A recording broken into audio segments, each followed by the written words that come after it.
কৃষ্ণনগর এসে রাজার বাড়ি দেখতে এসে আমার মা সারাদিন না খেয়ে এখন কী খাচ্ছে? পাপড়ি চাট। এখানে কোথাও খাবারের দোকান নেই।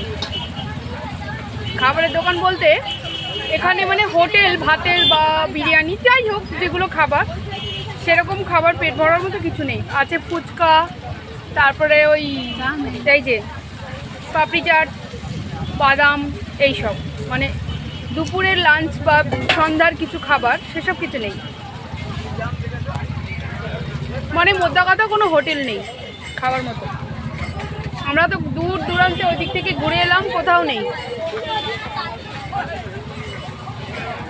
আমার মা বলছে যে তাহলে রাজা কি খেত? হ্যাঁ, রাজা মানুষ, সে নাকি রাস্তার হোটেলের খাবার খাবে। আমার মা বলছে। বলো, কিছু বলবে? বলো, রাজা কি খেত বলো? এখন বর্তমানে যিনি রানী আছেন উনি ভোটে দাঁড়িয়েছেন। সন্ধ্যাবেলা সন্ধ্যা আরতি হবে, তাই আমার মা অপেক্ষা করছে। দেখবে তারপর বাড়ি যাবে। সবাই কিন্তু বাড়ি চলে যাচ্ছে, আমার মা যাবে না।